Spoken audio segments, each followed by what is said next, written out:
గడచిన కాలము కృపలో మమ్ము కాచిన దేవా నీకే స్తోత్రము. పగలు రేయి కనుపాపవలే కాచిన దేవా నీకే స్తోత్రము. మమ్ము దాచిన దేవా నీకే స్తోత్రము. కాపాడిన దేవా నీకే స్తోత్రము. మమ్ము దాచిన దేవా నీకే స్తోత్రము. కాపాడిన దేవా నీకే స్తోత్రము. గడచిన కాలము కృపలో మమ్ము దాచిన దేవా నీకే స్తోత్రము. పగలు రేయి కనుపాపవలే కాచిన దేవా నీకే స్తోత్రము.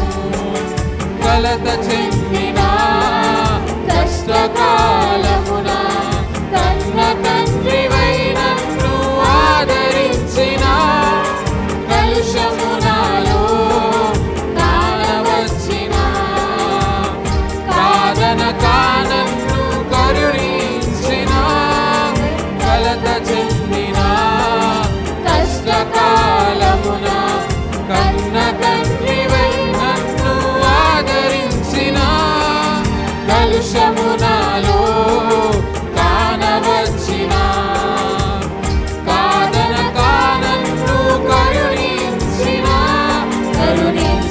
దేవా నీకే స్తోత్రము.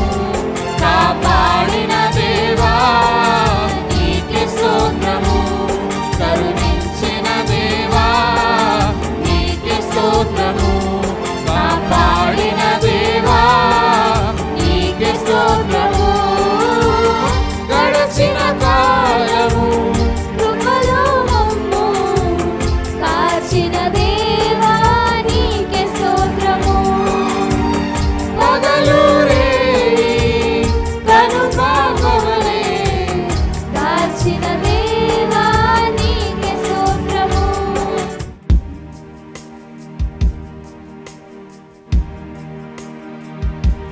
నీవే నా ప్రాణము నీవే నా సర్వము నీవే నా జీవము యేసయ్యా.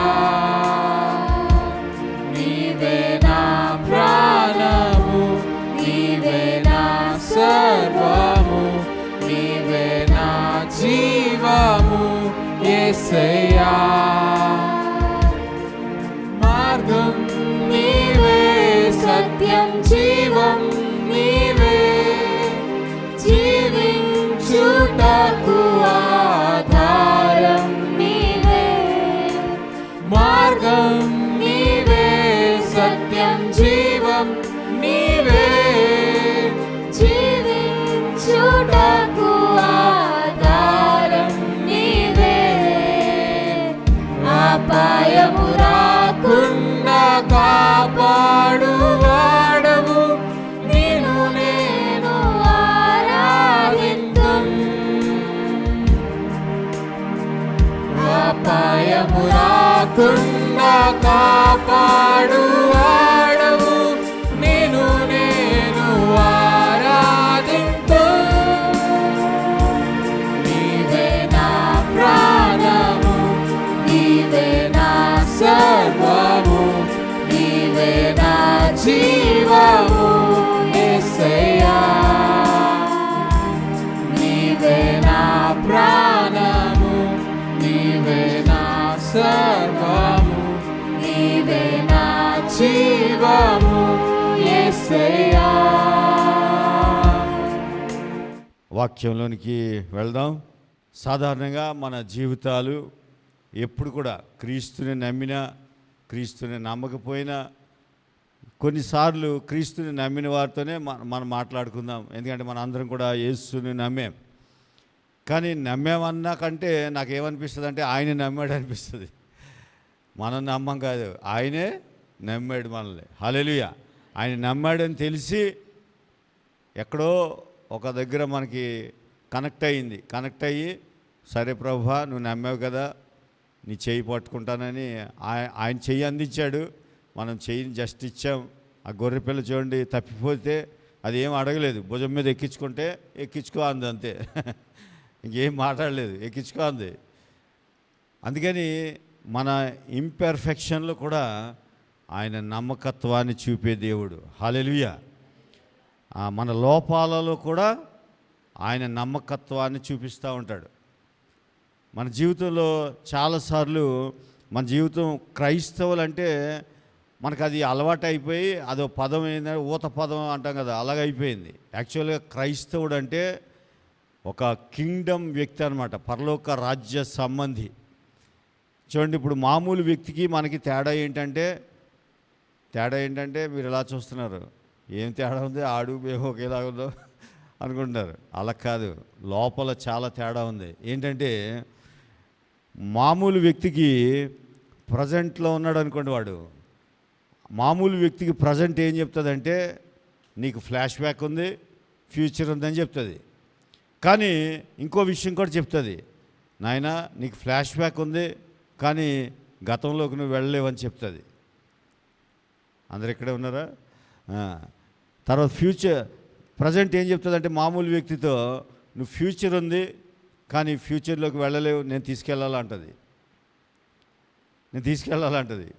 అంటే నువ్వు గతానికి వెళ్ళలేవు, పాస్ట్లోకి వెళ్ళలేవు, ముందుకు వెళ్ళలేవు. ఇది నీకు భవిష్యత్తు ఉందంటది కానీ ఏం భవిష్యత్తు ఎక్కడికో తీసుకెళ్తుందో చెప్పదు.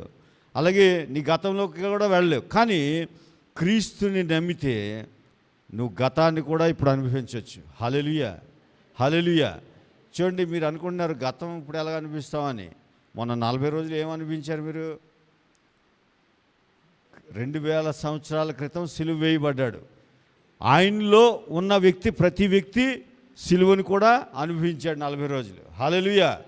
మళ్ళీ నెక్స్ట్ ఇయర్ కూడా అనుభవిస్తాం. నువ్వు ఎప్పుడంటే అప్పుడు అనుభవించవచ్చు. 2 సంవత్సరాల క్రితము సిలువ యాగం జరిగితే ఆ కార్యములు నువ్వు ఉన్నావు, దాన్ని ఇప్పుడు అనుభవించవచ్చు. హల్లెలూయా. 2000 సంవత్సరాల క్రితం పునరుద్ధానం జరిగింది, ఆ పునరుద్ధానాన్ని ఇప్పుడు నువ్వు అనుభవించవచ్చు నీకు కావాలంటే. అందుకే మార్తతో మాట్లాడేటప్పుడు అంటాడు, మార్తా నువ్వు నమ్మితే నువ్వు దేవుని మహిమను చూస్తావు అంటాడు. అంటే ఆవిడికి అర్థం కాక, అవును నాయన నా తమ్ముడిని చూస్తాను, ఎప్పుడంటే పునరుద్ధానంలో చూస్తానంటది. నువ్వు నమ్మితే పునరుద్ధానం ఇప్పుడే చూస్తావు అంటాడు. హల్లెలూయా, హల్లెలూయా. అంటే క్రైస్తవుడిగా నువ్వు అప్పుడే చూడొచ్చు పునరుద్ధానాన్ని. నీకు ఎప్పుడు కావాలంటే అప్పుడు చూడొచ్చు. దానిలో ఉన్న మహిమని నువ్వు అనుభవించవచ్చు, నువ్వేదైనా అనుభవించవచ్చు. అందుకే దయచేసి గమనించండి, ఎప్పుడు కూడా క్రైస్తవుడికి ఉన్న భాగ్యం అది. నువ్వు ఎనీ టైం నీకు ఏది కావాలంటే అది ఉపయోగించవచ్చు. క్రీస్తులో ఉన్న ప్రతీది కూడా నువ్వు అయిపోయింది కదా నాకు ఇప్పుడు దొరకదు అనుకోకూడదు. నువ్వు ఎప్పుడైనా అనుభవించవచ్చు. నీకు ఎప్పుడు చూడండి, నాకు ఇలా చెప్తా ఉంటే నాకు అలా డాట్స్ కనెక్ట్ అవుతూ ఉంటాయి. ఆ తల్లి కానా వివాహంలో నాయన ద్రాక్షారసం అయిపోయింది, కొదువుగా ఉందంటే నా సమయం ఇంకను రాలేదన్నాడు. కానీ వెంటనే ఆయన చెప్పినది చేయడానికి ఆయన ఏమని చెప్పాడు అసలు అంటే ఆమెకి ఏం తెలుసు అంటే నా కొడుకు మహిమని, క్రీస్తు మహిమని నేను ఎప్పుడైనా అనుభవించవచ్చు. కాబట్టి అసలు ఆయన ఏం చెప్పలేదు. చెప్పకుండానే ఈవిడ వెళ్తే ఆ శిష్యులు కనబడితే ఆయన చెప్పినది చేయుడు అన్నది. అంటే అసలు ఆయన ఏం చెప్పలేదు, నా సమయం ఇంకా రాలేదన్నాడు ఆయన. ఆవిడేమంటుంది, ఆయన చెప్పినది చేయడంటే వెంటనే చెప్పడం ప్రారంభించాడు. హల్లెలూయా. అంటే నీ టైంలో నువ్వు అనుభవించవచ్చు యేసు ప్రభువుని. హల్లెలూయా, హల్లెలూయా. నీకు దానికి టైము లేకపోతే దానికి టైము లేకపోతే దేవుడు టైం పెడతాడండి, దేవుడు టైం సమయంలో చేస్తాడు అనుకునేవాడు ఎవడంటే యేసుని ఎరుగునివాడు. యేసు ప్రభు నువ్వు ఎప్పుడంటే అప్పుడు అనుభవించవచ్చు. ఇప్పుడు చూడండి, రాత్రి గాఢ నిద్రలో ఉన్నాను అనుకో, నా కొడుక్కి ఏదన్నా లేకపోతే కూతురుకో పీడకాలు వచ్చింది, గట్టిగా డాడీ అని వచ్చి కొడితే నేను వద్దంటానా? అది సమయం కాదు, నేను గాఢ నిద్రలో ఉన్నాను, కానీ నన్ను లేపే టైం కాదు, కానీ లేపొచ్చు. ఎందుకు? వాడు కొడుకు కూతురు కాబట్టి. అంటే నీకు క్రీస్తుతో నీ సంబంధము నీకేం చెప్తుందంటే నువ్వు ఎంతవరకు వెళ్ళొచ్చో చెప్తుంది, నువ్వు ఎంతవరకు క్రీస్తుని అనుభవించవచ్చో చెప్తుంది. చాలామంది క్రీస్తుని చాలా తక్కువగా ఉపయోగించుకుంటారు, లిమిట్గా. ఆయన గ్రేస్ అపరిమితం అనండి అందరూ. అపరిమితాన్ని మితం చేసేస్తారు. ఓ ఫ్రేమ్ కట్టేస్తారు. ఆ ఫ్రేమ్ ఫోటో ఎక్కడ ఉంటుంది? అది పెద్దది అవ్వలేదు, చిన్నది అవ్వలేదు, ఎన్ని రోజులు చూసినా అలాగే చూడాలి నువ్వు. కాబట్టి ఫ్రేమ్ కట్టేయద్దు కృపని, గ్రేస్ని ఫ్రేమ్లో ఇరికించొద్దు. గ్రేస్ అపరిమితం. ఆ అపరిమితాన్ని నువ్వు ఎంత ఉపయోగించుకుంటావో ఉపయోగించుకుంటూ ఉండాలి. మనం ఏమనుకుంటామంటే ఏసై ఏమని అనుకుంటాడేమో, ఏమనుకోడు. నువ్వు ఎంత ఉపయోగించుకుంటే అంత సంతోషం ఆయనకి. హల్లెలూయా, హల్లెలూయా, గట్టిగా చప్పట్లు కొట్టండి. కాబట్టి యేసు ప్రభుని ఈ రోజు నుంచి నేను ఉపయోగించుకుంటాను అనండి.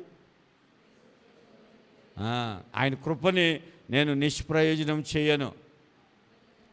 పౌలు అందుకే అన్నాడు, అమ్మ ఎందుకు ఏడుస్తారు, ఎందుకు బాధగా ఉంటారు, ఎందుకు శ్రమలు అనిపిస్తారు, ఆయన కృప ఉంది కదమ్మా, దాన్ని ఉపయోగించుకోండి, నిష్ప్రయోజనం చేయొద్దు అన్నాడు. అంటే అర్థం ఏంటి? ఆ ఏడ్చే బదులు ఏదో ఆ కృపను ఉపయోగించుకోరాదా అంటున్నాడు. మనం ఏం చేస్తాం? మనిషికి తన లైఫ్ గురించి తనకి చాలా విషయాలు తెలియదు, మనకు తెలుసని ఇలా అనుకుంటాం. నీ గురించి నిన్ను అడిగి 4 మాటలు చెప్పామా అంటే నీకు నోరు రాదు. ఇప్పుడు నీ గురించి నువ్వు 4 విషయాలు చెప్పుకో అంటే రాదు.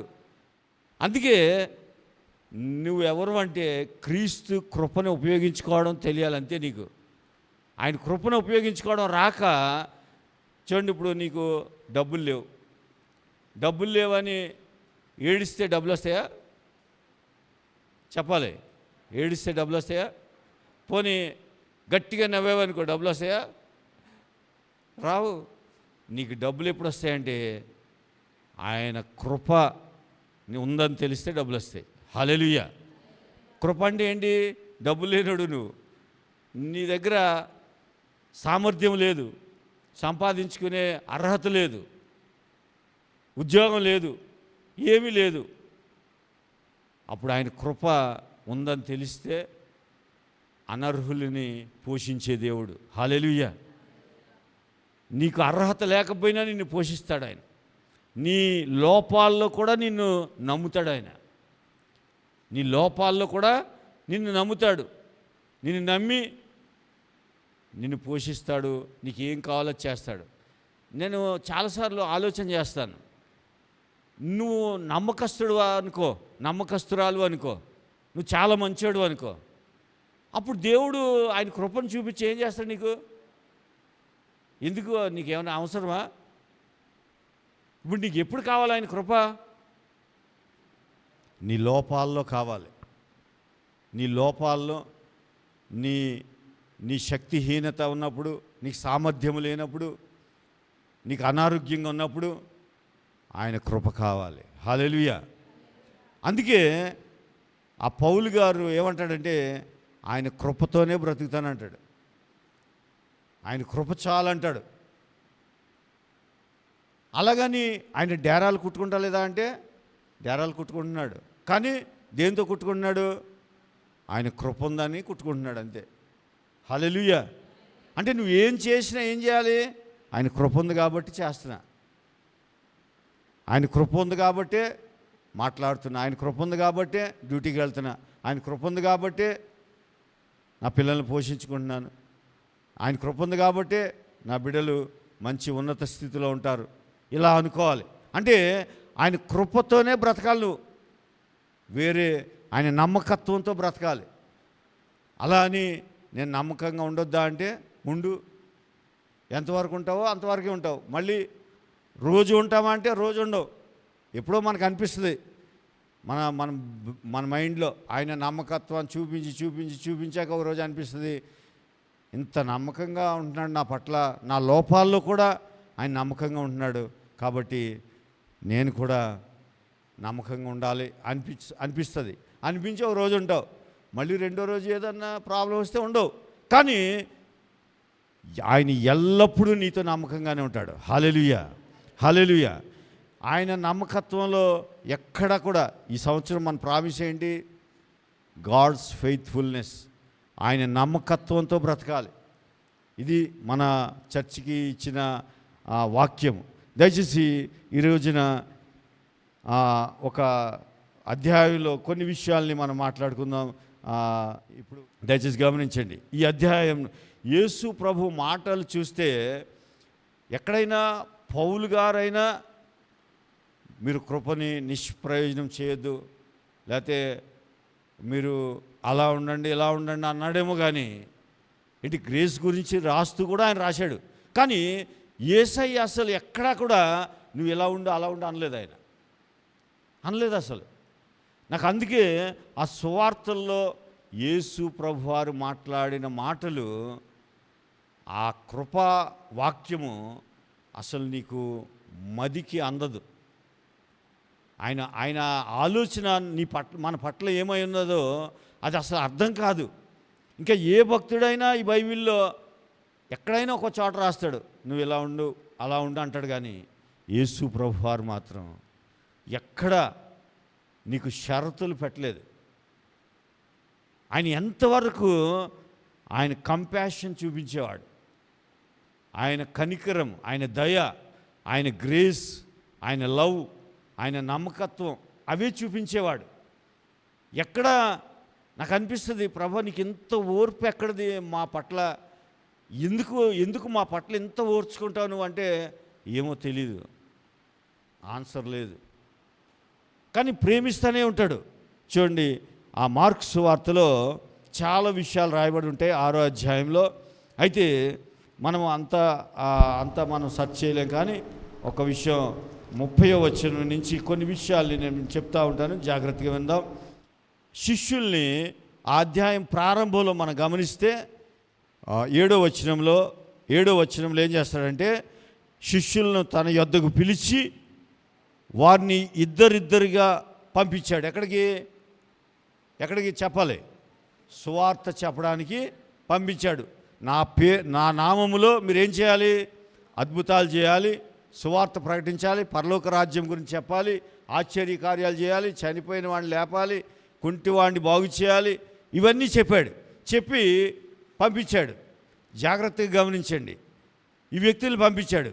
ఈ వ్యక్తులు ఎవరా అంటే, వీళ్ళకి విశ్వాసం అంటే ఏంటో తెలీదు, వీళ్ళు నమ్మకత్వం కలిగిన వాళ్ళు కాదు, వీళ్ళల్లో ఏ ఒక్కడు పర్ఫెక్ట్గా ఉన్నవాడు కాదు. వీళ్ళని ఇద్దరిద్దరు చొప్పున పంపించాడు. ఏమిచ్చి? అధికారం ఇచ్చి. ఎవరికి ఇచ్చాడు అధికారము? లోపములు కలిగిన వ్యక్తులకి. హల్లెలూయా, హల్లెలూయా. కృప అంటే అదేదో డాక్టరీన్ కాదు. లోపాలు కలిగిన వ్యక్తికి ఏమిచ్చాడంటే అధికారం ఇచ్చాడు. హల్లెలూయా అన్నాడు అందరూ. అధికారము ఎవరికి ఇచ్చాడు? లోపములు కలిగి ఇంపర్ఫెక్షన్ పర్సన్స్కి. వాళ్ళెవరు మంచివాళ్ళు కాదు. వాళ్ళకి ఏమి ఇచ్చాడంటే అధికారం ఇచ్చాడు. నాకు ఆలోచన చేస్తున్నప్పుడు అనిపిస్తుంది, ఇప్పుడు నేను ఎవరినైనా పాస్టర్ని చేయాలంటే వాళ్ళు ఎంత పర్ఫెక్టో చూస్తాను, వాళ్ళు ఎంత సువార్త చెప్తారో, వాళ్ళు ఎలాంటి వాళ్ళో చూసి సెలెక్ట్ చేస్తాను. కానీ యేసయ్యకి ఏం నమ్మకం? ఆ 12 మందిని గురించి చెప్తే మీరు ఇంటికి వెళ్ళాక మీకు నాకంటే ఎక్కువ తెలుసు, మీరు నేర్చుకోండి. ఇంటికి వెళ్ళిన తర్వాత గూగుల్లో కొట్టండి, పీటర్ అని కొట్టండి, ఆయన గురించి అంతా వచ్చేస్తుంది. ఈ పని చేశాక ఆయన ఎన్ని పనులు చేశాడు? 3 సార్లు ఈయన ఎవరో నాకు తెలియదు అన్నాడు. ఇంకా చాలా ఉన్నాయి. అలాగే యూద అప్పగించేశాడు యేసయ్యని. యోహాను చేపలు పడతాకి వెళ్ళిపోయాడు. తోమ వేలు పెట్టి చూస్తేనే కానీ నమ్మనన్నాడు. ఇందులో ఇంకా ఇలా చాలామంది ఉన్నారు ఈ బ్యాచ్. వీళ్ళందరికీ ఏమి ఇచ్చాడంటే అక్కడ రాసి ఉంటుంది అధికారము. చూడండి, అపవిత్రాత్మ మీద వారికి అధికారం ఇచ్చి. అధికారం ఎవరికి ఇవ్వబడుతుంది? అధికారం ఎవరికి ఇవ్వబడుతుంది చెప్పండి? నమ్మకస్తులకి ఇవ్వబడుతుంది. కానీ వీళ్ళు నమ్మకస్తులా? పోనీ బాగా యేసయ్యని ప్రేమించే వ్యక్తిలా? కాదు. పోనీ వీళ్ళ దగ్గర బాగా డబ్బులు ఉన్నాయా? లేవు. పోనీ వీళ్ళు ఏమైనా అంతకుముందు ఇలాంటి ఎక్స్పీరియన్స్ ఉందా, అనుభవం ఉందా, అద్భుతాలు చేసి అపవిత్ర ఆత్మల్ని వదలగొట్టే శక్తి ఉందా వీళ్ళలో? ఏమీ లేదు. కానీ ఇలాంటి లోపములు కలిగిన వ్యక్తులకి యేసయ్య ఇచ్చింది ఏంటంటే అధికారం. ఈరోజు ఒకవేళ నువ్వు కూడా మనసులో ఆలోచిస్తున్నావేమో, అయ్యా నాకు చదువు లేదండి, నేను నమ్మకమైన మనిషిని కాదు, చాలాసార్లు నా జీవితంలో అపనమ్మకత్వంతోనే బ్రతుకుతాను, అధైర్యంతోనే బ్రతుకుతాను, నా జీవితంలో నాకంటూ ఏమీ లేదండి అని నువ్వు అనుకుంటున్నావేమో. నీకు అధికారం ఇవ్వడానికి ఆయన రెడీగా ఉన్నాడు. హల్లెలూయా. ఎందుకంటే లోపములు కలిగిన వ్యక్తికే కృప కావాలి. హల్లెలూయా. నమ్మకత్వం ఎవరికి కావాలంటే, నువ్వే నమ్మకం కలిగినవాడు అయితే నీకు నమ్మకత్వం ఎందుకు? అవునా కాదా? అందుకని దేవుడు ఎవరికి ఇస్తాడంటే, అందుకే అంటాడు యాకోబు పత్రికలో, ఆయన అహంకారులను ఎదిరించి దీనులకు కృపను అనుగ్రహించును. హల్లెలూయా. నువ్వు దీనుడు అయితే, దీనుడు అంటే ఇలా ఉండడం కాదు. దీనత్వం అంటే ఏంటి? నీలో ఏ మంచి లేదని అర్థం. కేవలం నీ నమ్మకత్వం కోసం ఎదురు చూస్తున్నా అనేవాడే దీనుడు. ఆ దీనుడికి ఏమి ఇస్తాడంటే కృపను అనుగ్రహిస్తాడు. హల్లెలూయా. ఆ కృప ఎంత ఉందంటే అపరిమితమైన కృప. అనండి అందరూ. ఎందుకు అనిపిస్తూ ఉంటానంటే, మీకు వెళ్తుందో లేదో లోపలికి అని ఆ మాటలు అనిపిస్తూ ఉంటాను. కంగారు పడవద్దు. అయితే చూడండి, అధికారం ఇచ్చాడు. లోపములు కలిగిన వ్యక్తులకి అధికారం ఇచ్చిన వాడు మన దేవుడు. హల్లెలూయా. యేసయ్య అలాంటి వాళ్ళ కోసం వెతుకుతూ ఉన్నాడు. ఒకవేళ ఎవరైనా వచ్చి, ప్రభా నేను చేతగాని వాడినయ్యా అని ఒకవేళ ఆయన దగ్గరికి వస్తే కృపనిచ్చి పంపిద్దాం అనుకుంటున్నాడు. కృప అంటే మీరు అనుకుంటున్నారు నేనేం చేసుకున్నా కృపని డబ్బులు ఇస్తే ఏమన్నా వెళ్ళి షాపింగ్ చేసుకుంటా, కానీ కృపనిస్తే నేనేం చేసుకున్నాను అనుకో. కృప ఉంటే అన్నీ ఉన్నట్టే అనండి. హల్లెలూయా. గ్రేస్ ఉన్నవాడికి అన్నీ ఉన్నట్టే. అందుకే చూడండి, మీరు ఆయన పునరుద్ధానుడై రాగానే ఒక మాట మాట్లాడతాడు. ఏమంటాడంటే, మీకు సమాధానము కలుగునుగాక అంటాడు. అంటే వాళ్ళకి ఏమి లేక స్ట్రగుల్ అవుతున్నారు వాళ్ళు. వాళ్ళ దగ్గర డబ్బులు ఉండొచ్చు, వ్యాపారం ఉంది, బోట్లు ఉన్నాయి, చేపలు పట్టే వృత్తి ఉంది, కానీ సమాధానం లేదు. సమాధానం ఉంటే ఏమి లేకపోయినా అన్నీ వస్తాయి. ఇప్పుడు మైండ్ సరిగ్గా లేదనుకోండి, నీకు అన్నీ ఉన్నా డిస్టర్బ్గా ఉంటావు. చూడండి, ఇప్పుడు కొంతమంది డబ్బు ఉంటుంది, కోట్లు ఉంటాయి, ఆత్మహత్య చేసుకుంటారు. అంటే మనిషికి సమాధానం ఉంటే ఆరోగ్యం వస్తుంది, డబ్బులు వస్తాయి, అన్నీ వస్తాయి. అందుకే పునరుద్ధానంలో ఫస్ట్ ఆయన ఇచ్చింది ఏంటంటే సమాధానం. హల్లెలూయా. అది నువ్వు కొందామన్నా కొనలేవు. డబ్బులు ఉంటాయి కానీ సమాధానం కొనలేవు. కొన్ని ఉంటాయి, అవి దేవుడు మాత్రమే నీకు ఇవ్వగలడు. కృపాదానము. కృప నీకు ఉచితంగా ఇస్తాడు. నమ్మకత్వం ఉచితంగా ఇస్తాడు. ఆయన నిన్ను నమ్ముతాడు, గుడ్డిగా నమ్ముతాడు.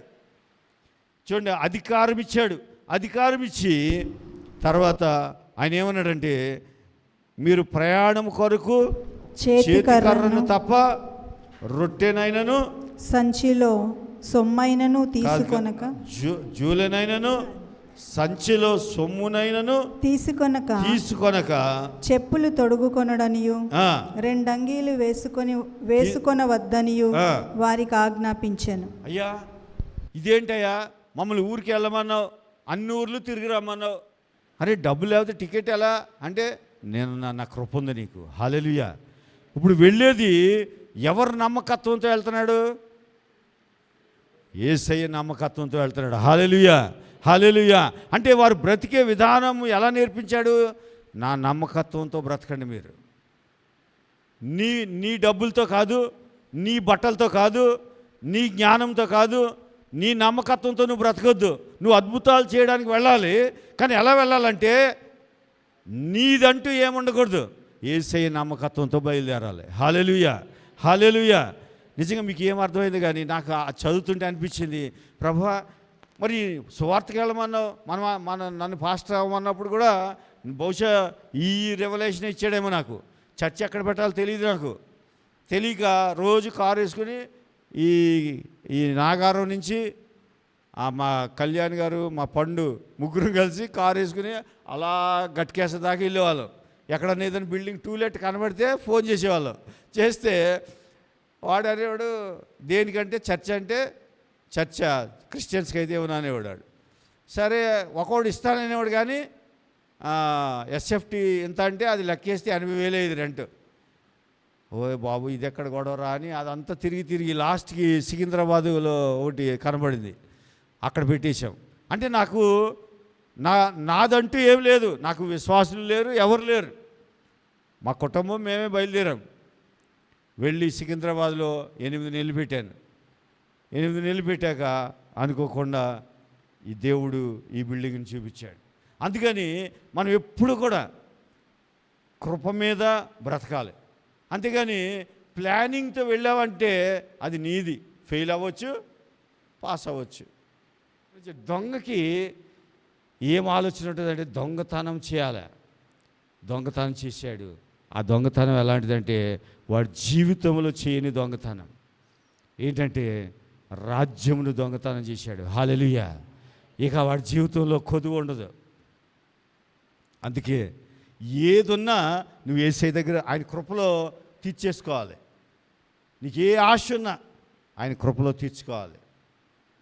ఎందుకంటే కృప అంటేనే అనర్హుడిని అర్హుడిగా చేయడం, ఆయన నమ్మకత్వంలో తీర్చుకోవాలి. చూడండి, ఆ సొమ్మునైనను ఏమీ తీసుకెళ్ళొద్దు అని చెప్పాడు. ఆ తర్వాత ఏమైందంటే 30వ వచనం నుంచి ఆయన పంపించాక 30వ వచనంలో వాళ్ళు వచ్చేసి ఏం చెప్పారు చూడండి. అంతటా అపోస్తులు యేసునొద్దకు కూడి వచ్చి తాము చేసినవన్నీయు బోధించినవన్నీయు ఆయనకు తెలియజేసిరి. వీళ్ళు మొత్తం పిన్ టు పిన్ చెప్పేశారు. అయ్యా మేము వాడిని బతికించాం, వాడిని లేపేశాం, వీడికి చూపు వచ్చేసింది, వాడికి దెయ్యం పోయింది, అది ఇది అని చెప్పారు. చెప్తే ఇక్కడ లేదు కానీ ఇంకొక గ్రంథంలో లోకాల్లో ఉంటుంది. ఏమనంటే, అయ్యా మీరు అద్భుతాలు చేసినందుకు మీరు సంబరపడిపోవద్దు, మీ పరలోక రాజ్యములో మీ పేరు జీవగ్రంథంలో వ్రాయబడినందుకు సంతోషించుడు అన్నాడు. అంటే నీ ఆనందము జీవగ్రంథంలో వెతుక్కో అన్నాడు. అంతేగాని అద్భుతాలతో ఆనందించొద్దు, అవి సైతాన్ని కూడా చేస్తుంది. మోషే చేసినప్పుడు అవతల వ్యక్తులు ఏం చేశారు? వాళ్ళు కూడా చేశారు లేదా? అందుకని అద్భుతాల్లో మన సంతోషం ఉండకూడదు. మన సంతోషము యేసు ప్రభు అయి ఉండాలి. హల్లెలూయా, హల్లెలూయా. నీకు నిజంగా ఆయన నీ సంతోషం అంటే నీ సంతోషాన్ని ఎవడు దొంగతనం చేయలేడు. ఒకవేళ నీ సంతోషం నీ డబ్బు, నీ ఉద్యోగమో, లేకపోతే మనకు కలిగిన ఏదన్నా ఉంటే అది నీ సంతోషం అయితే అది పోయినప్పుడు దుఃఖం వస్తుంది. కానీ నీ సంతోషమే యేసు ప్రభు అయితే నీ శ్రమలు, నీ కష్టాలు, నీ శోధనలు కూడా నీ సంతోషాన్ని దొంగిలించలేవు. అపోస్తలుడైన పౌలు ఖైదీగా ఉండి అంటాడు, ఆనందించుడి, మరలా చెప్పుదును ఆనందించుడు. ఎందుకని? ఖైదీలో ఉన్న ఆయన సంతోషాన్ని దొంగిలించలేరు. ఎందుకంటే ప్రభువు ఆయన సంతోషం. హల్లెలూయా. అందుకే మన ఆనందం ఎప్పుడూ క్రీస్తు అయి ఉండాలి. ఆయనే అయి ఉన్నప్పుడు నీ సంతోషాన్ని ఎవడు దొంగతనం చేయలేడు. శోధనలు ఉంటాయి, ఇబ్బందులు ఉంటాయి, అయినా మన ఆనందాన్ని ఎవరు పోగొట్టలేరు. తర్వాత వీళ్ళు వచ్చి అధికారం, నాకు ఇక్కడ చాలా విషయాలు నాకు చెప్పాలన్నది కానీ టైం సరిపోదు. ఇప్పుడు వాళ్ళు లోపాలు కలిగిన వ్యక్తులు, వీళ్ళకి అధికారం ఇచ్చాడు.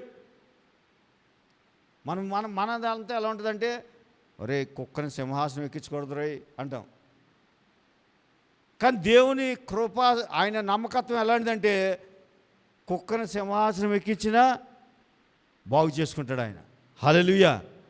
ఆయనకి ఆయన కృపలో అంత గొప్పతనం ఉంది. ఆయన నమ్మకత్వం చాలా గొప్పది. దయచేసి గమనించండి. వీళ్ళు చెప్పిన తర్వాత యేసయ్య ఆయన జాలి హృదయం, వాళ్ళు చేసింది ఏం లేదు, ఇంటి చక్కగా తిన్నారు, యేసయ్య అధికారం ఇచ్చాడు, యేసు నామములో అనగానే అక్కడ అద్భుతాలు జరిగాయి. ఎందుకని? అధికారం ఇచ్చింది ఎవరు? యేసు ప్రభువారు.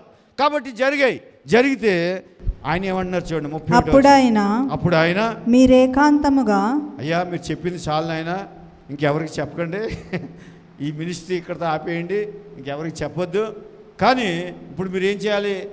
ఏకాంతముగా అరణ్య ప్రదేశంలోనికి పోయి కొంచెం సేపు అలసట తీర్చుకొనుడని చెప్పాను. రెస్ట్ ఇచ్చేసాడు వీళ్ళకి. రెస్ట్ మిక్కిలి కష్టపడుచుండగా ఆయన చూచి రాత్రి ఇంచుమించు 4వ జామున సముద్రము మీద నడుచుచు వారి యొద్దకు వచ్చి ఆయన చూచి, ఈ మాట కూడా అండర్లైన్ చేసుకోండి, మిక్కిలి కష్టపడుచుండగా ఎవరు చూశారు?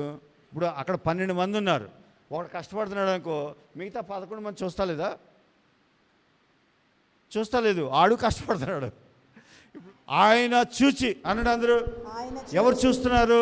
నువ్వు మిక్కిలి కష్టపడుచుండగా ఎవరు చూస్తున్నారు? యేసు ప్రభు చూస్తున్నారు. అంటే కృప చూస్తుంది, ఆయన నమ్మకత్వం చూస్తుంది.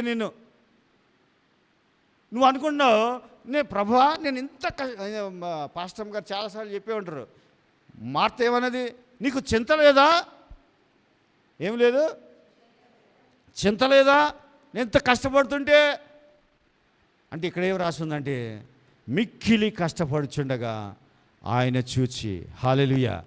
నువ్వు అనుకుంటున్నావు, నన్ను ఎవరు పట్టించుకోవట్లేదండి, నన్ను ఎవరు చూడట్లేదు, నా కష్టాన్ని ఎవరు చూస్తారు, నాకు ఎవరున్నారు, నా తిప్పులు నేను పడుతున్నాను, నా బాధలు నేను పడుతున్నాను, ఎవరికి చెప్పుకుంటే ఎవరు తీరుస్తారండి అని నీ బాధ. కానీ నీకు ఆ విషయం కనుక ఒకసారి ఇమాజినేషన్ చేసుకోండి, నువ్వు బాగా కష్టపడుతున్నావు, ఆ టైంలో యేసయ్య కృపగల కన్నులు నిన్ను చూస్తున్నాయి. ఇమాజినేషన్ చేసుకోండి ఒకసారి, ఎలా ఉంటుందంటే అప్పుడు మీకు ఇప్పుడు ఆ అనుభవాలు లేవు, కానీ తుంపర అంటారు, అంటే మంచు వర్షం అంటాం. మంచు వర్షం అంటే అదొక ఆహ్లాదకరం. ఇప్పుడు సమ్మర్ కదా, 1-2 o'clockకి అలా బయటికి వెళ్ళినప్పుడు అదంతా ఎందుకు, నాకున్న అనుభవం చెప్తా. కూలర్ ఉంటుంది కదా, కూలర్ ఇప్పుడంటే ఎక్కువ మంది ఏసీలు వాడుతున్నారు. ఇదివరకు కూలర్లు ఎలా ఉండేయంటే అవి తిరుగుతున్నప్పుడు తుంపర్లు పడేవి ముఖం మీద, ఎండలోంచి వచ్చి ఇలా కుర్చీ వేసుకుని దాని ముందు కూర్చుంటే సన్నటి తుంపర్లు పడేవి ముఖం మీద.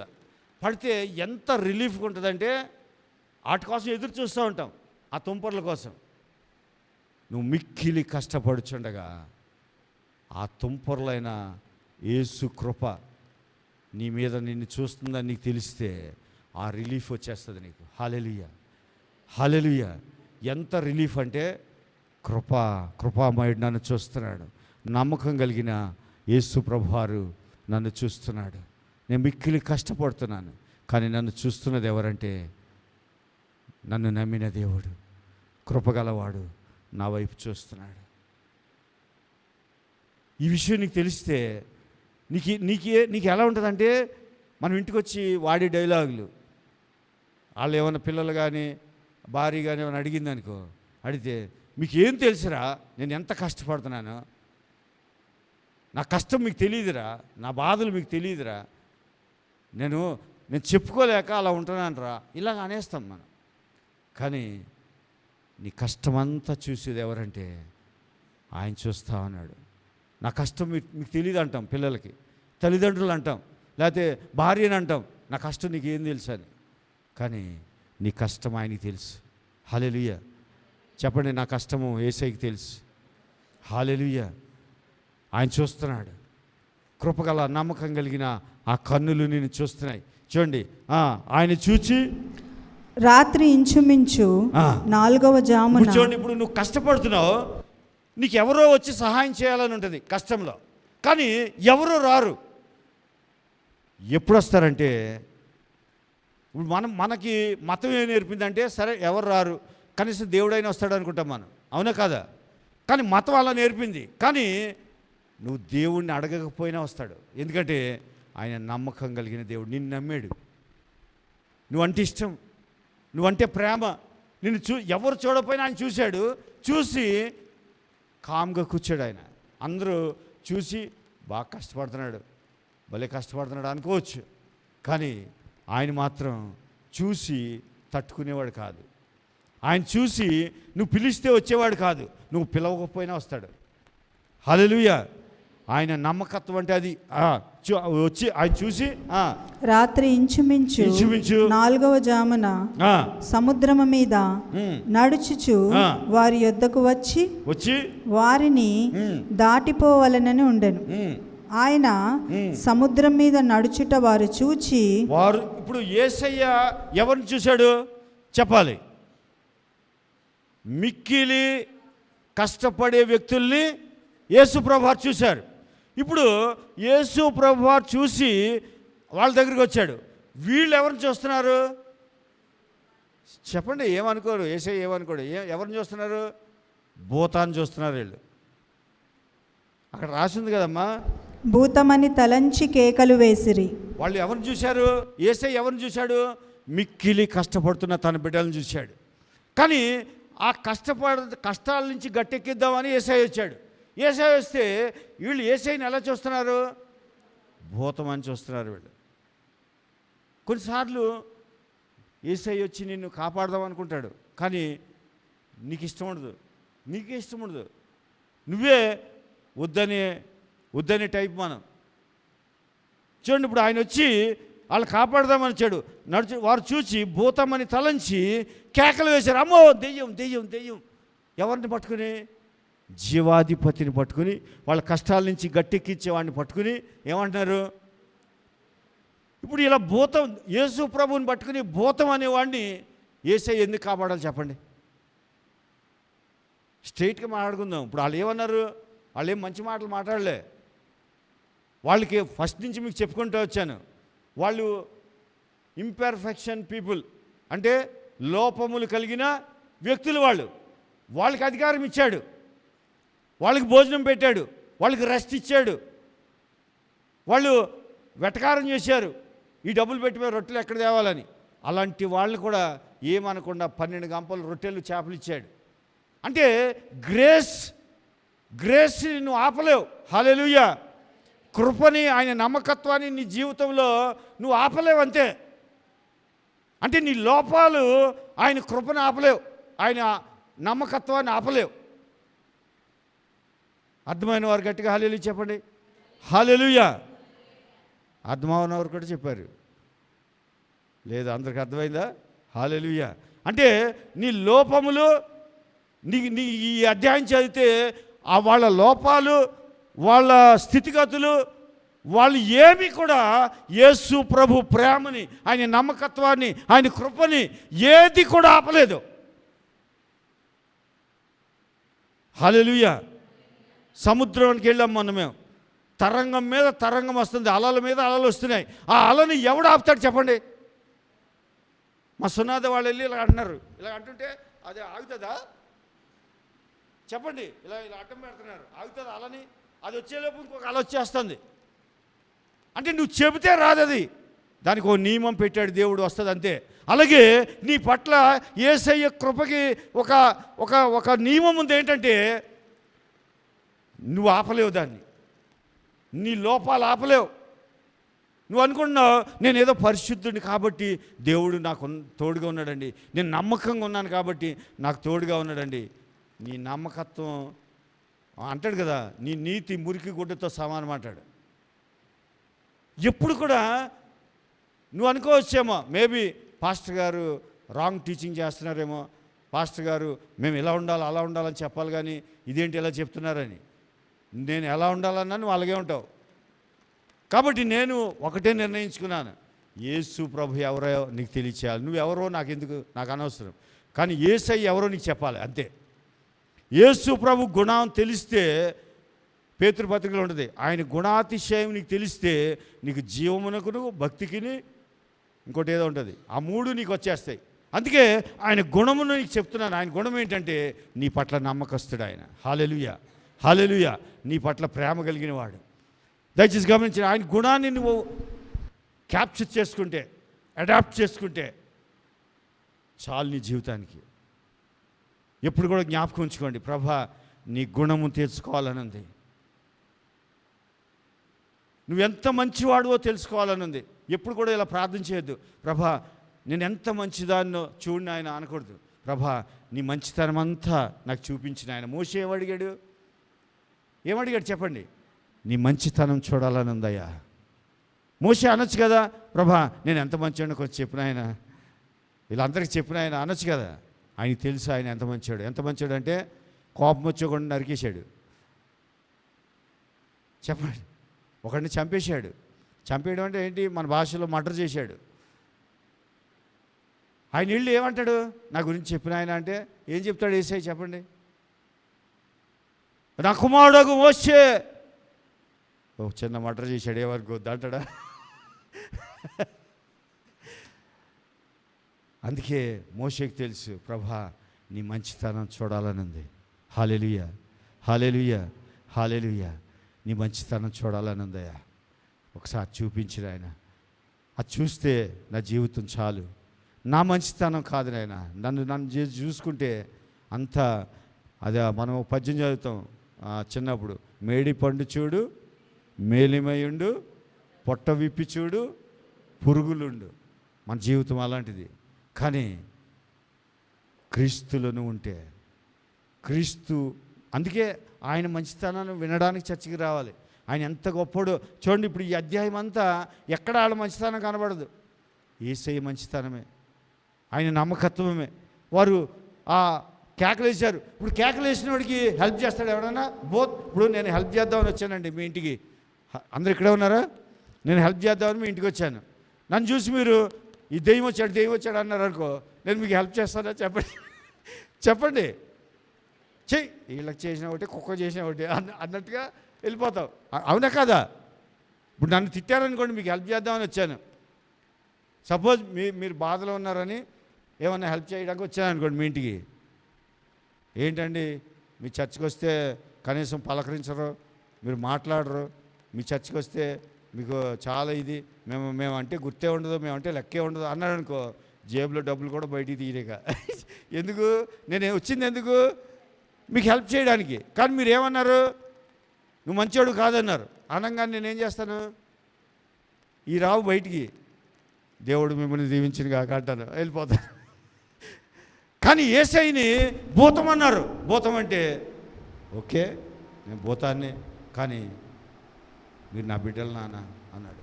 హల్లెలూయా, హల్లెలూయా. నేను భూతాన్నే, కానీ నేను కన్న బిడ్డలు మీరు. అసలు ఆయన ప్రేమని నువ్వు ఏమి వర్ణించగలవు చెప్పండి? ఏమని వర్ణిస్తావు? అసలు భూతం అంటే హెల్ప్ చేస్తాడు ఎవరన్నా? కానీ ఆయన ఏం చేశాడు చూడండి. అందరూ ఆయనను చూచి తొందరపడగా వెంటనే ఆయన వారిని పలకరించి, ఎక్కడ తొందరపడగా, ఇది కూడా అండర్లైన్ చేసుకోండి. ఫస్ట్ ఏమన్నాను? మిక్కిలి కష్టపడుచుండగా. రెండవది తొందరపడగా వెంటనే, అంటే తొందర వచ్చేసింది. భూతం అని చెప్పి తొందర వచ్చేసింది. తొందర వస్తే వెంటనే అంటే ఇంకొక ఆలోచన, నా కుమారుడికి నా కుమార్తెకి రాకూడదు నా పట్ల. ఓకే, భూతం అన్నారు, కానీ మరలా సాతానుగాడు ఇంకేమైనా ఆలోచనలు తెప్పిస్తాడేమో నా బిడ్డలకి. కాబట్టి వెంటనే ఆయన ఎంత బాగుంది చూడండి, వెంటనే ఆయన వారిని పలకరించి ధైర్యము తెచ్చుకొనుడి. నాకు అనిపించింది, ప్రభా నిన్ను దెయ్యం అంటే నువ్వు ఎందుకు పలకరిస్తున్నావయ్యా? వెంటనే ఆయన వారిని పలకరించి ధైర్యము తెచ్చుకొనుడి, నేనే భయపడకుడని చెప్పాను. అసలు ఆయనకి ఎందుకు ఇంత బాధ? ఎందుకు అంత అవసరమా? భూతం అని చెప్తే ఆయన వెంటనే వారిని పలకరించి, నాయన నేనే, భయపడద్దు, ధైర్యంగా ఉండండి, నేనే అని అంటే అప్పుడు రివీల్ చేసుకున్నాడు. తర్వాత ఆయన దోణి ఎక్కి వారి యొద్దకు వచ్చినప్పుడు గాలి అణిగెను. హల్లెలూయా, హల్లెలూయా. మేము వైజాగ్ వెళ్ళి అలల్లో ఆపలేకపోయాం, కానీ యేసయ్య దోణి ఎక్కగానే గాలి ఆగిపోయింది. హల్లెలూయా, హల్లెలూయా. తర్వాత గాలి అణిగెను. అందుకు వారు తమలో తాము మిక్కిలి విభ్రాంతి నొందిరి. మిక్కిలి విభ్రాంతి అంటే మీరేమనుకున్నారు? ఇదంతా చదివిన తర్వాత మీకు ఏమర్థమైంది? వీళ్ళు మంచిగా మారిపోయి ఉంటారు, మారు మనసు వచ్చేసింది వీళ్ళకి, యేసయ్య ప్రేమను చూసి, ఆయన కృపను చూసి, ఆయన నమ్మకత్వాన్ని చూసి మనోళ్ళు ఫిదా అయిపోయారు. ఇంకా యేసయ్యని ఎంతో ఎంతో కొనియాడేస్తారు. ఇక వీళ్ళు చచ్చి మానరు, వీళ్ళు ఇక దేవుడిని విడిచిపెట్టరు అని మీరు అనుకుంటున్నారు కదా. అక్కడ ఏం రాసింది చూడండి. అయినను నాకు ఈ మాట చదివాక నాకేమనిపించింది, ఛీ ఏం బతుకు అనిపించింది. అయినను వారి హృదయము కఠినమాయను గనుక. చాలు, వారి హృదయం ఏమైంది? కఠినమాయను గనుక. కఠినమాయను గనుక అంటే మనిషి ఎంత కఠినాత్ముడో అర్థం చేసుకోండి. వాళ్ళు కాదు, మనం కూడా. ఎన్ని చేశాడు ఈ అధ్యాయం అంతా? అర్హత లేని వ్యక్తుల్ని అందలం ఎక్కించాడు. అందలం ఎక్కించాడు అనండి, అనండి. అందలం ఎక్కించాడు. అందలం అంటే ఉన్నతమైన స్థానంలోకి ఎక్కించాడు. ఎక్కిస్తే అన్నీ చేశాడు, అన్నీ ఉచితంగా చేశాడు. చేసి కృపను చూపిస్తే, నమ్మకత్వాన్ని చూపిస్తే, అయినను వారి హృదయము కఠినమాయను గనుక వారికి ఏం తెలియలేదు, సంగతి గ్రహింపలేదు. అయినను వారు రొట్టెలను కూర్చిన సంగతి. అసలు రొట్టెలకి ఈ తుఫానికి అసలు ఎక్కడ కనెక్షన్ ఉంది? అసలు ఏంటి రొట్టెలకి హృదయానికి ఏంటి అసలు ఎందుకు మాట్లాడాడు యేసయ్య? మనకు కొన్నిసార్లు యేసయ్య మాటలు ఎలా ఉంటాయంటే అర్థం పర్థం లేకుండా మాట్లాడాడా ఏంటి, ఈ సందర్భానుసారంగా మాట్లాడలేదేమో అనిపిస్తాయి. కానీ యేసయ్య మాటలు చాలా పవర్ఫుల్. హల్లెలూయా, హల్లెలూయా. చూడండి, రొట్టెలు గూర్చిన సంగతి గ్రహింపలేదు. నాకు ఇది గ్రహిస్తే అంటే రొట్టెలు గూర్చిన సంగతి ఎక్కడ జరిగింది? అదే రోజు మార్నింగ్ జరిగింది. ఈవినింగ్ శోధన వచ్చింది. పొద్దున్న అద్భుతం జరిగింది. జాగ్రత్తగా వినండి, ఇది ఒక్కటే జాగ్రత్తగా వినండి. పొద్దుట ఏం జరిగింది? ఈ టైంకి లంచ్ టైంకి ఏం జరిగింది? అద్భుతం జరిగింది. రొట్టెలు 5,000 మంది తిని 12 గంపలు ఎత్తారు. ఎత్తినాక ఈవినింగ్ శోధన వచ్చింది, తుఫాన్ వచ్చింది. శోధన రాగానే వీళ్ళు భయపడ్డారు, మిక్కిలి కష్టపడ్డారు, తొందరపడ్డారు. ఇవన్నీ జరిగినాయి. ఇవన్నీ జరగడానికి కారణం ఏంటి? మీరు ఆలోచన చేశారు ఎప్పుడైనా? ఇవన్నీ వీళ్ళ జీవితంలోకి ఇంత పెద్ద అద్భుతం చూశారు కదా. చూసిన తర్వాత వీళ్ళకి మిక్కిలి కష్టపడ్డారు, తొందరపడ్డారు, భయపడ్డారు, ధైర్యం కోల్పోయారు. ఇవన్నీ జరిగాయి. ఇవన్నీ ఒక వ్యక్తికి ఎందుకు జరుగుతాయి? క్రైస్తవుడికి జరగకూడదు, కానీ జరుగుతున్నాయి. ఎందుకు జరుగుతున్నాయి? అదే రోజున వాళ్ళు అద్భుతాన్ని చూశారు. అద్భుతాన్ని అక్కడ క్లోజ్ చేశారు. క్లోజ్ చేసి మర్చిపోయి మళ్ళీ వాళ్ళ గతంలోకి వెళ్ళిపోయారు. వాళ్ళు క్రీస్తు ఆ మహిమను చూశారు. వాళ్ళు ఆ రొట్టెలు, అది మామూలు అద్భుతమా చెప్పండి? 4 సువార్తల్లో రాయబడిన ఏకైక అద్భుతం అది. ఇంకా మిగతా అన్ని అద్భుతాలు 2-3 సువార్తలు అలా రాసి ఉంటాయి. కానీ ఇదొక్క అద్భుతం మాత్రమే 4 సువార్తికులు రాశారు. ఇంత గొప్ప అద్భుతాన్ని వాళ్ళ కళ్ళ ముందు ఇంకా అసలు మనమైతే నేను అనుకుంటున్నాను, మనమైతే ఆ రోజంతా మర్చిపోయాం. అసలు ఎలా అన్ని రొట్టెలు ఎలా జరిగాయి ఏంటి అని ఆలోచించేవాళ్ళం. వీళ్ళు మొత్తం మర్చిపోయి కఠినాత్ములు అయిపోయారు. వారి హృదయం ఏమైపోయింది? యేసు ప్రభు పట్ల కఠినంగా మార్చబడ్డారు. ఇప్పుడు కఠినంగా మార్చబడ్డారని యేసయ్య వదిలేశాడా? ఆయన నమ్మకత్వాన్ని ఆపేశాడా? ఆయన కృపను ఆపేశాడా? ఆపడు. నీ హృదయము మళ్ళా అంటాడు కదా, నీ రాతి గుండెని తీసి మాంసపు గుండెని చేసేదాకా ఆయన విడిచిపెట్టాడు. కఠినాత్ముల్ని తుఫాన్లోంచి రక్షించాడు. భూతమని చెప్పిన వాళ్ళని తుఫాన్లోంచి రక్షించాడు. ఒకవేళ ఇప్పుడు మరి యేసు ప్రభు లేడు, శారీరకంగా మన మధ్యన లేడు. ఇప్పుడు నీకు శోధన వచ్చింది, ఏం చేయాలి నువ్వు? నీ జీవితంలో అంతకుముందు ఎన్నో శోధనలు వచ్చి ఉంటాయి. వచ్చిన శోధనల నుంచి దేవుడు నిన్ను ఎలా గెలిపించాడు, నిన్ను ఎలాగ ఆదుకున్నాడు, ఆ ఒక్క విషయాన్ని కనుక నువ్వు జ్ఞాపకం చేసుకుంటే నీకేముండదంటే మిక్కిలి కష్టం ఉండదు, తొందరపాటు ఉండదు, అధైర్యపడవు, భయపడవు, నీకు ఇవి ఏమీ రావు. ఎందుకనంటే ఒక్క అద్భుతాన్ని నువ్వు జ్ఞాపకం చేసుకుంటే చాలు. యేసు ప్రభు ఆయన అద్భుతం అంటే ఏం కాదు, ఆయన నమ్మకత్వాన్ని నువ్వు జ్ఞాపకం చేసుకుంటే చాలు, ఆయన కృపని జ్ఞాపకం చేసుకుంటే చాలు, ఆయన ప్రేమని జ్ఞాపకం చేసుకుంటే చాలు, నీ శోధన మబ్బులు విడిపోయినట్లుగా విడిపోద్ది అంతే. అందుకని ఎప్పుడు కూడా మన జీవితంలో కంగారు పడాల్సిన పని లేదు. రొట్టెలను గూర్చిన సంగతి గ్రహింపలేదు. అందరనండి, గ్రహింపు, అండర్స్టాండింగ్. అంటే అండర్స్టాండ్ చేసుకోకపోతే ఏం అండర్స్టాండ్ చేసుకోవాలి? నువ్వెంత గొప్పవాడువో కాదు, లేకపోతే నువ్వెంత నమ్మకం కలిగిన వాడువో కాదు. నీకేం అండర్స్టాండ్ అవ్వాలి? దేవుడు ఎంత గొప్పవాడు. హల్లెలూయా, గట్టిగా చెప్పలు కొడదామా? దేవుడు నీ పట్ల ఎంత నమ్మకస్తుడో, దేవుడు నీ పట్ల ఎంత కృప కలిగిన వాడో, దేవుడు నీ పట్ల ఎంత ప్రేమ చూపిస్తున్నాడో, ఇది నిరంతరము నువ్వు జ్ఞాపకం పెట్టుకుంటే నీ జీవితంలో శోధనలు వస్తాయి, కానీ ఆయన లోకమును జయించి ఉన్నాడు. హల్లెలూయా, హల్లెలూయా. ఆ విజయంలో నువ్వు ఉన్నావు. హల్లెలూయా. శోధన నేనేం చేయలేదు. ఎందుకనంటే నీకు ఎప్పుడైతే అది మర్చిపోయి శోధనని ఎక్కువ మెడిటేట్ చేస్తావో, ఎక్కువ జ్ఞాపకం తెచ్చుకుంటావో, అదే కంటావు. నువ్వు ఏది వింటే, ఏది చూస్తావో అది కంటావు. అందుకే యేసుని గురించి వినండి. ఈ అధ్యాయం నేను చదువుతున్నప్పుడు అసలు ఆయన మాటలు, ఒక్కొక్క పదము ఒక్కొక్క మెసేజ్. యేసు ప్రభు వారి మాటలు ఎక్కడ మీరు ఈ అధ్యాయంలో నేను ఇంకా కొన్ని చెప్పాను. అసలు వాళ్ళు ఎక్కడ కూడా ఈ శిష్యుల నమ్మకత్వం ఎక్కడ కనపడదు మీకు ఈ చాప్టర్లో. కానీ యేసయ్య నమ్మకత్వం ఎక్కడా కూడా వారి పట్ల తక్కువ కాలేదు. నాకు ఈ మాట చెప్పడానికి చాలా సంతోషపడుతున్నాను. యేసయ్య వారి పట్ల కలిగిన నమ్మకత్వం ఎక్కడ తగ్గించుకోలేదు.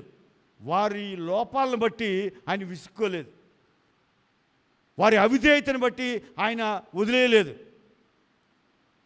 ఆయన క్యారెక్టర్. ఆయన క్యారెక్టర్కి ఏదో ఒక రోజున సలాం కొట్టాల్సిందే ఏ వ్యక్తి అయినా. అందుకే పౌలు అంటాడు తిమోతికి రాస్తూ ఏమనంటే, మనము నమ్మదగిన వారమైనను ఆయన నమ్మదగినవాడు. హల్లెలూయా, హల్లెలూయా. నీ పట్ల ఇప్పుడు కూడా ఆయన నమ్మకత్వం అలాగే ఉంటుంది. నువ్వు జ్ఞాపకం చేసుకోవాల్సింది ఏంటంటే, నీ నమ్మకత్వం కాదు, యేసయ్య నమ్మకత్వం. నీ పట్ల ఎంత నమ్మదగినవాడో నువ్వు ప్రతి దినము ఓ డైరీ పెట్టుకుని రాసుకోవాలి. ఈ మాటలు మీరు బైబిల్ చదవమంటే చదివేస్తారు, కానీ ఒక్కొక్క మాటని చదువుతూ ఉండగా ఆయన రివీల్ చేస్తూ ఉంటాడు.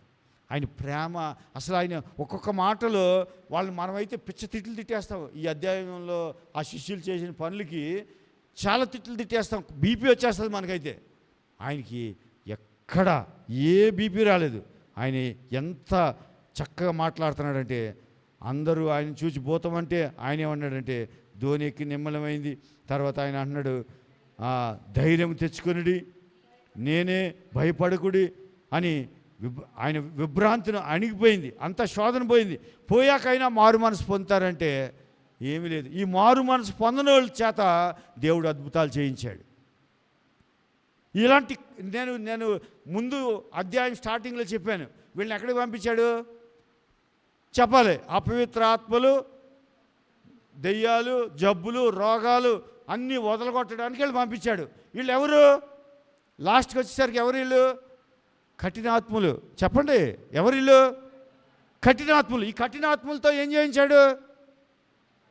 మాట్లాడరమ్మా. ఈ కఠినాత్ములతో ఏం చేయించాడు? అద్భుతాలు, ఆశ్చర్యకార్యాలు, దెయ్యాలు వెళ్ళిపోయినాయి, చచ్చిపోయిన వాళ్ళు బతికారు. ఎవరితో? కఠినాత్ములతో. ఇదంతా నువ్వు ఒకసారి కనుక నువ్వు అనుకుంటున్నావు నేనేదో చేస్తే దేవుడు నాకు చేశాడని. కాదు, ఆయన నమ్మకత్వం, నువ్వంటే ప్రేమ, నువ్వంటే ఇష్టం, ఆయన కృపలో నువ్వు ఉన్నావు. ఆయన నిన్ను కొనుక్కున్నాడు, రక్తం ఇచ్చి కొనుక్కున్నాడు. కొనుక్కున్నాక నిన్ను వదిలేస్తాడు అనుకున్నావా? నువ్వెంత విసిగించినా ఆయన మనిషి కాదు. అంటాడు, అబద్ధమాటకు నేను నరుడను కాను, నేను మీలాంటి వాడిని కాను, నేను విసుక్కోను, మీరు నా బిడ్డలు.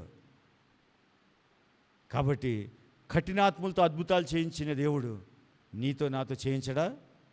నీ జీవితంలో నా జీవితంలో జరగవా? ఇదంతా ఎందుకు చేయించాడు? క్వశ్చన్ చేసుకో ఇంటికి వెళ్ళి. చేస్తే నీకు ఒకటే కనపడుతుంది, నాకు అదే కనపడుతుంది. ఏంటంటే ఆయన నమ్మకస్తుడు, ఆయన నిన్ను నమ్మాడు, ఆయన కృపగలవాడు, ప్రేమ గలవాడు, కాబట్టి చేయిస్తాడంతే. నీ క్యారెక్టర్ని బట్టి కాదు, ఆయన క్యారెక్టర్ని బట్టి. అందుకే ఎప్పుడు ఆయన గుణాతిశయములను బట్టి ఆయనని వర్ణన చేసుకోవాలి. ఆరాధన చేయమంటే మనల్ని మనం ఇచ్చేసుకోవడం కాదు, ఆయనని వర్షిప్ చేయాలి, ఆయన కొనియాడాలి. ఆయన పరమగీతాల్లో ఆయన కొనియాడతారు. 10,000 మందిలో అతి సుందరుడు, హల్లెలూయా హల్లెలూయా, అతి కాంక్షణీయుడు, హల్లెలూయా. ఇలాంటి పదాలతో ఆయన్ని వర్ణించుకోవాలి. ధవలవర్ణుడు, ధవలవర్ణుడు, ధవళవర్ణుడు, రక్తవర్ణుడు. మనం ఎప్పుడైనా యేసయ్యను ఒక్కడనే కూర్చుని, ప్రభా నువ్వు 10,000 మందిలో అతి సుందరుడు అన్నవా? ఆ టీవీలో అడ్వర్టైజ్ చేసేవాళ్ళు ఎవరిని చూస్తావు, ఈమె చాలా బాగుంది, ఈయన చాలా బాగున్నాడు అంటావు. కానీ ఎప్పుడైనా నా యేసయ్య నువ్వు 10,000 మందిలో అతి సుందరుడు అన్నవా? అన్నవాళ్ళు చేతులు ఎత్తండి. ఓ వెరీ గుడ్, మన సంఘం చాలా గొప్పది, హల్లెలూయా. ఎవరో ఒకళ్ళు ఎత్తుంటే గిఫ్ట్ ఇద్దరు,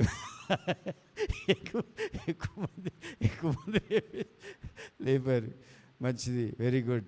అలా ఉండాలి. అలా నీకేమిచ్చాడంటే ఆయన పోలికిచ్చాడు, హల్లెలూయా హల్లెలూయా. ఆయన పోలిక అనండి, నేను ఆయన పోలిక. కాబట్టి అద్దం ముందు నిలబడి చెప్పుకో, ప్రభా నువ్వు అతి సుందరుడు, అతి కాంక్షణీయుడు, నువ్వు మహిమ గలవాడు. ఆయన క్యారెక్టర్ని వర్ణన చేసుకో, ఆ రూపంలోనికి నువ్వు వచ్చేస్తావు, హల్లెలూయా. ఇక్కడ ఏమన్నాడంటే, నువ్వు బిడ్డ అతి మిక్కిలి కష్టపడిన అవసరం లేదు, నువ్వు తొందరపడని అవసరం లేదు, భయం అక్కర్లేదు, నీకు ధైర్యంగా ఉండొచ్చు. ఎప్పుడంటే నేను చేసిన అద్భుతాన్ని జ్ఞాపకం చేసుకో చాలు. ఇప్పుడు వచ్చిన కష్టం గురించి ఇప్పుడు శ్రమ వచ్చింది, తుఫాన్ వస్తుంది, ఆడు మోకరించి ప్రార్థన చేస్తాడా? చెప్పండి, చేయలేం. అందుకే యేసయ్య ఏమన్నాడంటే, నువ్వు ఏం చేయొద్దు, నీకు ఆల్రెడీ ఉదయం అద్భుతం చేశాను కదా, అది జ్ఞాపకం చేసుకో చాలు. దయచేసి ఈ అధ్యాయం ఇంటికి వెళ్ళిన తర్వాత 10 సార్లు అయినా చదవండి. యేసయ్య ఎంత గొప్పవాడో, ఎంత నమ్మకస్తుడో మీకు తెలుస్తుంది. అట్టి కృప దేవుడు మన అందరికీ అనుగ్రహించును గాక. ఆమేన్. ఇస్తున్నాను, మంచిది. మరి చివరిగా ముగింపు ప్రార్థన చేసుకుందాం. అందరు కళ్ళు మూసుకోండి. మహోన్నతుడా, సర్వశక్తిమంతుడా, కృప కలిగిన, ప్రేమ కలిగిన యేసయ్య, నమ్మకస్తుడా, నీకు వందనాలు ప్రభా. నమ్మదగిన వాడా, మీకు స్తోత్రాలు నాయనా. ప్రభా మేము ఎవరిని నమ్మగలం? ఎందుకంటే లోపములు కలిగిన వ్యక్తులం మేము. మాలో ఎప్పుడు చూసినా లోపాలు ఉంటాయి. అయినా మమ్మల్ని నమ్మగలిగిన వాడు నువ్వు ఒక్కడవే నాయనా. నువ్వు ఒక్కడవే మమ్మల్ని ప్రేమించగలవు. మా లోపాలను చూస్తే ఎవరు ప్రేమించరు నాయన, మీరు మాత్రమే ప్రేమించగలరు, మీరు మాత్రమే కృప చూపించగలరు. అందుకే నువ్వు 10,000 మందిలో అతి సుందరుడవు, అతి కాంక్షణీయుడవు. ప్రభా నీకు వందనాలు, నీ మహిమ కొరకే వందనాలు ప్రభా. గొప్ప కార్యాలు మేము చూస్తాం, మీకే వందనాలు చెల్లిస్తూ బిడ్డలు వర్తమానం చేత ఆదరించబడ్డారని నేను నమ్ముతున్నాను. వాక్యములో వారిని పోషించమని, పరిశుద్ధాత్ముడా వారిని దర్శించమని, ఏ బిడ్డ అయితే ఇబ్బందుల్లో ఉన్నారో వారిని దర్శించండి. వారిని ప్రభువైన తండ్రి మిక్కిలి కష్టపడుచుండగా ఆయన చూచి నిజంగా నువ్వు చూస్తే చాలయ్యా, మమ్మల్ని ఎవరు చూసినా చూడకపోయినా నువ్వు చూస్తే మా జీవితాల్లో వచ్చిన శోధనలు వెళ్ళిపోతాయి ప్రభా. మీకు వందనాలు చెల్లిస్తూ సంఘం అంతటిని మరొకసారి జ్ఞాపకం చేసుకోమని ఈ చిన్ని ప్రార్థన మన ప్రభువును రక్షకుడైన యేసుక్రీస్తు వారి నామములో అడిగి వేడుకొంచున్నాను తండ్రి, ఆమేన్. ఆశీర్వాదం తీసుకుందాం. మన తండ్రి అయిన దేవుని ప్రేమ, కుమారుడైన యేసుక్రీస్తు వారి యొక్క కృప, పరిశుద్ధాత్మని సహవాసము ఇక్కడ కూడిన ప్రతి ఒక్కరికి సదాకాలము తోడయ్యుండును గాక. ఆమేన్. యేసు రక్తమే జయము, ప్రభేశ్ రక్తమే జయము, ప్రభేశ్ రక్తమే సంపూర్ణ విజయము కలుగును గాక. ఆమేన్, ఆమేన్.